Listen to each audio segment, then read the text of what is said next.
The vault air was recycled, thin, and tasted of ozone. Dr. Eris stood before the pedestal, his breath hitching in the absolute silence of the museum basement. The basalt tablet sat under the harsh, focused beam of a single spotlight.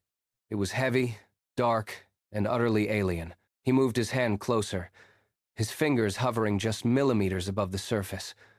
The symbols etched into the stone did not follow the flow of any known script. They were rigid, geometric, and precise. He traced the air above a jagged line, his pulse quickening as his mind struggled to categorize the shapes. They were not meant to be read. They were meant to be executed. He pressed his palm against the cold, unyielding stone. A faint vibration hummed against his skin, a frequency that felt less like history and more like a command. He pulled his hand back, his skin prickling. The history books claimed these were primitive markings, the desperate scribbles of a lost civilization. Looking at them now, under the stark light, Eris saw the truth. These were not records of the past. They were instructions for the future, a blueprint for a machine that had not yet been built. Eris turned away from the pedestal, his boots clicking sharply against the polished concrete floor.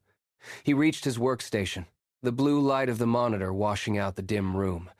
He logged into the secure server, pulling up the raw data from the recent excavation in the Zagros Mountains. His fingers flew across the keyboard, bringing up the metallurgical analysis. The results were impossible. The alloy samples predated the known Bronze Age by 2 full millennia. He leaned in, squinting at the chemical composition. There was no trace of experimentation, no impurities that suggested a primitive forge, no discarded prototypes of failing designs. It was a technological leap that defied every law of human progress. He pulled up the excavation map, cross-referencing the site coordinates with the basalt tablet. The patterns matched. He looked back at the screen, his jaw tightening. A civilization did not simply jump from stone tools to advanced metallurgy without a developmental curve. It was as if the knowledge had arrived fully formed, a software update forced upon a system still running on steam. He tapped the desk, the sound echoing in the empty room. The math did not lie, but it made no sense. He felt the familiar weight of his academic training begin to fracture. Every theory he had ever taught, every timeline he had ever defended, was dissolving. Aris pushed his chair back, the wheels scraping against the floor. He closed his eyes, the words of the Book of Enoch surfacing in his mind. The text spoke of beings who descended not to teach, but to imprint. He opened his eyes and walked to the window, looking out at the city skyline. The lights of the modern world pulsed with a relentless, rhythmic intensity. He saw the rapid acceleration of artificial intelligence, the fracturing of human attention, and the cold, unyielding obsession with efficiency that ignored the human cost. It was a mirror of the corruption described in the ancient accounts. He realized then that this drive for constant, immediate advancement was not a natural human trait. It was a residue, a lingering echo of an ancient, intrusive frequency. He looked back at his desk, where the tablet lay in the shadows. The warnings were clear.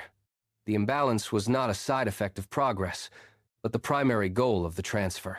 He felt the weight of it, a cold, heavy realization that the very tools he used to understand the world were designed to narrow his perception of it. The efficiency he valued, the speed he demanded, the data he worshipped, all of it felt like a cage. He was no longer looking at history. He was looking at the architecture of a slow, systematic infection. Eris turned from the window and walked to the back of the room. He reached for the highest shelf, his fingers brushing against the spine of a leather-bound volume that had remained untouched for years. He pulled it down. The pages were brittle, yellowed, and smelled of dry rot and stagnant air. He laid the book flat on his desk and carefully turned the pages, the paper crackling like dry leaves. He found the section he sought.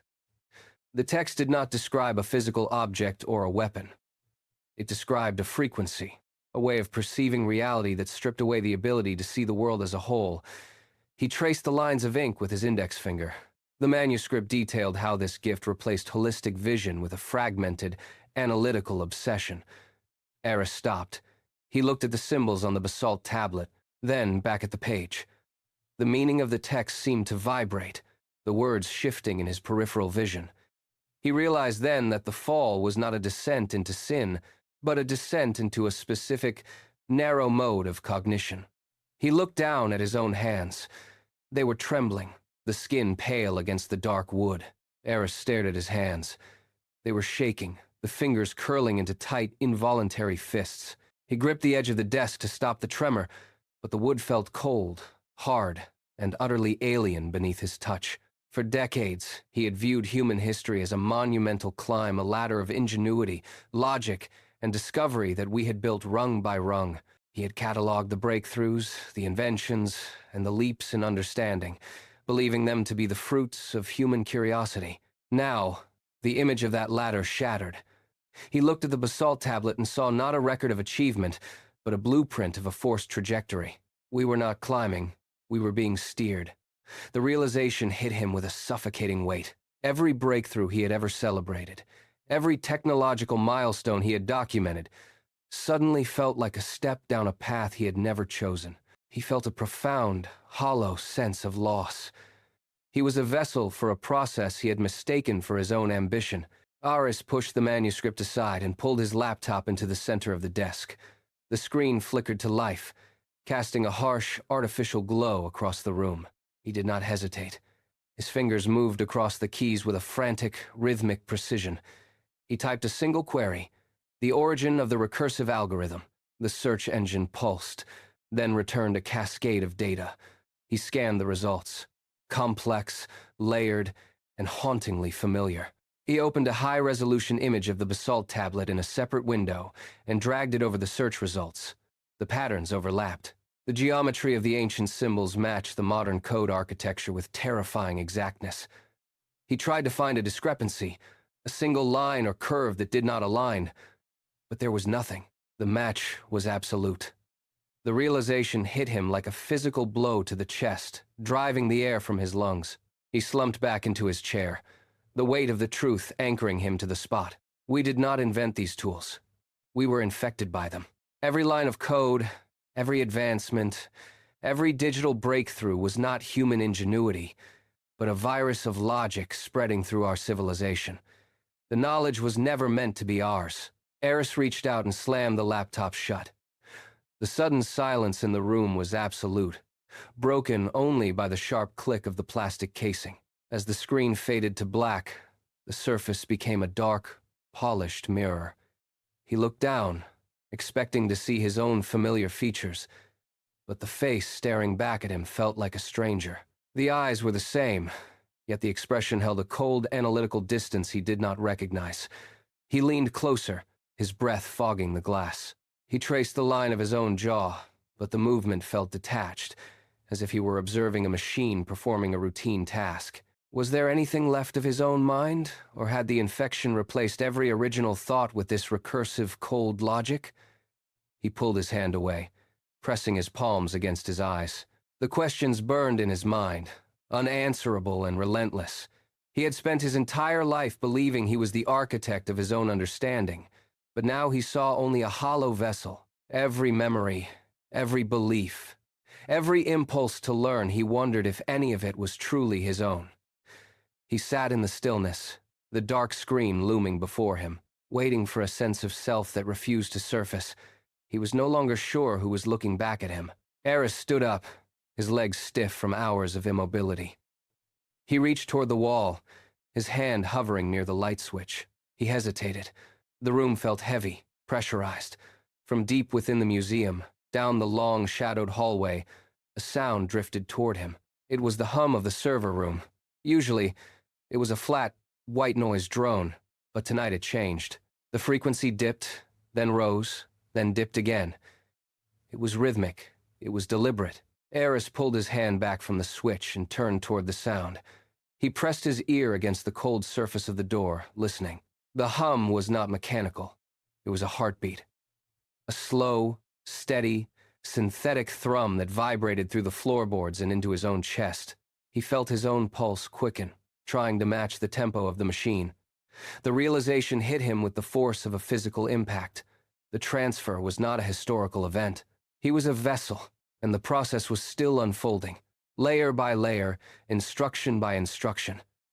He stood in the dark, his breath hitching. Eris let his hand drop to his side.